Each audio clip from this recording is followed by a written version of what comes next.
এখন সবাই শেখ হাসিনারই উদাহরণ দেয় যে উনি তো তাহলে ভালো ছিল, এবং এটা যখন আবার কেউ বলতে যায় তখন বলে যে আপনারা স্বৈরাচারকে ফেরত আনার জন্য কথা বলতেছেন। এই তার মানে কি আনিস আলমগীর উত্তরটা একটু ছোট করে যদি দিতেন, 2 মিনিট সময় আছে আমাকে আমাদের বলতে কাছে। দেন, আমি তো বলছি তারপর আসছে, কি চাচ্ছেন? তারপর আসছে, তার মানে আপনার সাথে টকশোতে না আসা। আমি কি আনিস বলছি আলমগীর, আমরা আপনি তো আমাকে বলতে দেন। আপনার প্রশ্নটা কি না শেষ না না, হয়েছে? আপনি তো আপনি তো আমাকে বলেছেন আনিস আলমগীর, আপনি আপনার ব্যক্তি আক্রমণ না, এটা হচ্ছে অবশ্যই ব্যক্তি আক্রমণ। কন্টেক্সচুয়াল আলাপ। আপনি ফেসবুকে কি স্ট্যাটাস দিয়েছি, আমি ফেসবুকে সেই স্ট্যাটাস কোন প্রেক্ষিতে দিয়েছি আপনি জানেন? না না, কোন প্রেক্ষিতে দিয়েছেন সেদিন সেটা বলেন রাজধানীতে, জাতির কাছে। ওকে আপনি খুব ভালো উদাহরণ দিলেন যে আমি আমাকে যেটা শেষ করতে দেন। না, আপনি শেষ করবেন না, আমরা আমি এক যেটা মিনিটের আপনি মধ্যে যেটা একটু শেষ শুনছেন সেটা করবেন। দেখে আমি আনিস দিয়ে আলমগীর, আমি শেষ করি, তারপর আপনি বলবেন। আপনি আমার মাঝখানে আমাদের একদমই সময় নেই, 1 মিনিটের মধ্যে আপনি না, একদম 10 আপনার এখানে 20 ব্যক্তি সেকেন্ড আক্রমণের জন্য আসি না না। না, ব্যক্তি আক্রমণের বিষয় না, অবশ্যই ব্যক্তি আক্রমণের আপনি বিষয়। পাবলিকলি বলেছেন, ব্যক্তি আক্রমণ কিভাবে হয়? না, আমি পাবলিকলি বলেছি, আমি পাবলিকলি ব্যাখ্যা দিয়েছি, আপনি সেই ব্যাখ্যা দেখেন না কেন? আমরা পাবলিকলি একদম 23 শেষের জুলাই দিকে বলেছেন চলে এসেছি, যে 1 মিনিট পাবো, আপনি একটু পাবলিকলি 10 23 সেকেন্ডে জুলাই শেষ করবেন। বলেছেন যে এই ছাত্র আন্দোলনের উপরে অন্যরা শহর হয়েছে, শেখ হাসিনার এটাকে শক্তভাবে দমন করা উচিত, এই আন্দোলনটাকে সন্ত্রাসী আন্দোলন বলেছেন। কমপ্লিটলি মিথ্যাচার। আপনি এটা তো আছে, এত মিথ্যা কিভাবে বলেন? আপনি পরে আপনাকে শুনাই। হ্যাঁ, আমি শুনাই, আপনি দেন, আপনি বলেন, আপনি তো লিখেছেন, আমি পড়ে শোনাই। সাধারণ ছাত্রদের ঘাড়ে সওয়ার হয়ে বিগত কয়েকদিন ঢাকায় নারকীয় সন্ত্রাসের মধ্য দিয়ে দেশের সম্পদ নষ্ট করেছে বিএনপি জামাত প্রমাণ দিয়েছে রাষ্ট্র পরিচালনায়। তো এটা কি বোঝা গেল? সাধারণ ছাত্রদের গাড়ি সওয়ার হয় না রাজনৈতিক দল?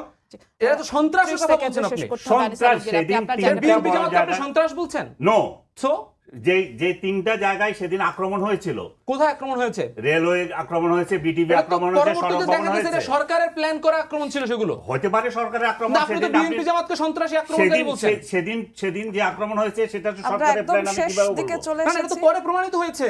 পরে প্রমাণিত হয়েছে, কিন্তু সেদিন কি প্রমাণ? সেদিন তাহলে আপনি বিএনপির সেদিন 23 তারিখ কি? বিএনপির ঘাড়ে দিচ্ছেন। বিএনপি না, রাজনৈতিক এবং দলগুলোর আপনি ঘাড়ে বলছেন, দিচ্ছি। আপনি একজন আমি হত্যাকারী ছাত্রদের ঘাড়ে দিই আনিস নাই। আলমগীর, শান্ত, আমরা একটু শান্ত হতে বলছি। আপনি আমরা প্রকাশ্যভাবে আমরা একদমই শেষের দিকে চলে এসেছি। আমাদের ব্যক্তিগত সম্পর্ক কি নষ্ট করে ফেলতে হবে? না, ব্যক্তিগত, আমি তো কি বললাম, আমি তো ব্যক্তিগত সম্পর্ক, আমি ব্যক্তিগত সম্পর্ক নষ্ট করার কথা বলছি না। আপনি আপনার পেশাদারিত্ব রাখেন, আমি আমার পেশাদারিত্ব আমি রাখছি। এটাই বলছি যে ব্যক্তিগত সম্পর্ক এখন যেমন নষ্ট করা ঠিক না। আমি সরকারের পক্ষে, আপনি সরকারের বিরুদ্ধে।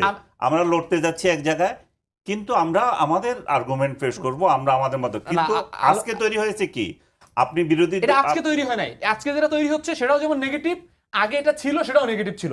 আমি যখন বলেন তো, আপনি খালেদা জিয়ার মামলায় কাকে লড়তে নিষেধ করেছিল? পুরো আইন পাড়ায় নিষেধ করেছিল। পুরো আইন পাড়াতে আমরা দেখেছি যে যারা বিএনপির লোকজন গেলে, এই যে এমন কোন আপনি কোন, আমি বলছি একবার স্পষ্ট উদাহরণ সহ বলছি, বিএনপি বড় বড় উকিল ছিল, খোকন ভাই, আদার্স, তাদের কে নির্যাতিত হয়েছে আদালতে? আদালত পাড়ায় এই যে মনে করেন মাহমুদুর রহমানের মতো লোক ওখানে আঘাতপ্রাপ্ত হয়েছে, আসামি, আপনি নাম সহ বলতে চাচ্ছেন? আসামি সহ এরকম প্রত্যেকটা জায়গায় আইনজীবীদের ব্যবসা বাণিজ্য আমরা এলাকাতে দেখেছি যে বিএনপির আইনজীবী তার হচ্ছে ব্যবসা বাণিজ্য তিনি চেম্বার বন্ধ দিতে পারেন নাই, এরকম ঘটনাও ঘটেছে।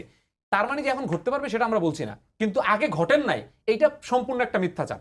যেমন দেখেন এই সময় আপনারা তো পরিবর্তন চেয়েছিলেন, নতুন বন্দোবস্তের আমি তো কথা আপনার সাথে আপনারা একমত যে আমরা না, পরিবর্তন চেয়েছি, সেটা হয় নাই, সেটার জন্য আমরা সমালোচনা করব, কিন্তু আগে ভালো হইছে, এইটা তো মিথ্যাচার। আগে ভালো হওয়ার কথাটা না, কিন্তু পরিবর্তন তো সবথেকে বেশি আগ্রহ চেয়েছি। যেমন আনিস আলমগীর ভাইরা হচ্ছে 23 জুলাইও বলেছেন গণঅভ্যুত্থানের সরাসরি বিরোধিতা করে যে সাধারণ ছাত্রদের উপরে হচ্ছে ঘাড়ে সওয়ার হয়েছিল, যে এই যে জামাত বিএনপি নারকীয় সন্ত্রাস করেছে এবং শেখ হাসিনাকে তিনি তৈরি করতে বলেছেন, সন্ত্রাস দমন করতে বলেছেন।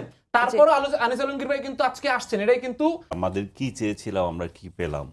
আসলে রাশেদ যেটা বলতে চাচ্ছিল, সারা বাংলাদেশেরই তো এখন এই মুহূর্তে কথা, কতিপয় ব্যক্তি ছাড়া, যে আমরা 5 অগস্ট যে অভ্যুত্থান করলাম, একটা পতিত সরকারকে আমরা বিদায় দিলাম, আমাদের কথা ছিল যে রাষ্ট্র আরও এগিয়ে যাবে, আমরা আরও ঐক্যবদ্ধ হব, সেই জায়গাগুলোতে আমরা বরাবর বিচ্ছিন্ন হচ্ছে, আমাদের হানাহানি প্রতিদিন বাড়ছে।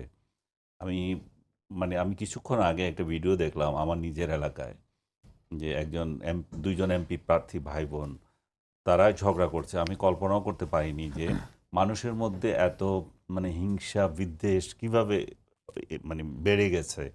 এটা আমি ওনাদেরকে করছি এই জন্যই যে আমরা সোসাইটিটা আমরা এত এটা কি বলবো, হিংসা প্রতিহিংসার দিকে চলে গেছে, একজন একজনকে সহ্য করতে পারছে না, কারো সুষ্ঠু মতামত দেওয়া যাচ্ছে না। কতিপয় এনজিওওয়ালা কতগুলো অভিজ্ঞতা নিয়ে চলে এসছেন রাষ্ট্র চালাইতে, তো সেই জায়গায় তো মানুষ হতাশ হবেই।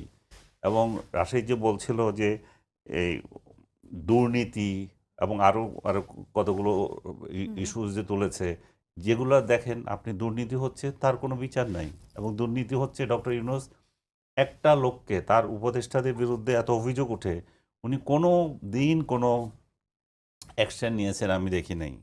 ইন্টারনালি কি নিয়েছেন আমি জানি না, বাট বাংলাদেশের লোকজন দেখে নাই যে কোনো একজন উপদেষ্টার বিরুদ্ধে এত বড় বড় অভিযোগ, দুর্নীতির অভিযোগ ওঠার পরেও বহাল তবিয়তে আছে, এবং কি যোগ্যতায় তারা আছে, কেন তারা থাকবে, এটাও জনগণ কিন্তু জানতে পারছে না। ও আরেকটা ইঙ্গিত দিয়েছে যে এদেরকে নির্বাচন করার ক্ষেত্রে ছাত্র নেতারা ভুল করেছে। আমি মনে করি যে ছাত্র নেতারা শুধু ভুল করে নাই, ছাত্র নেতারা রাজনীতি জড়িয়েও ভুল করেছে। এটা ওদের উচিত ছিল এমন একটা জায়গায় থাকা, সর্বোচ্চ জায়গায় থাকা, তাদেরকে মানুষ মুকুট পরিয়ে রাখতো, তাদেরকে মাথায় নিয়ে রাখতো, তাদেরকে যে তারা যখন এই রাজনীতিতে জড়িয়ে গেল, তারা যখন এই সরকারের অংশীদার হয়ে গেল, এইখানেই গন্ডগোল শুরু হলো।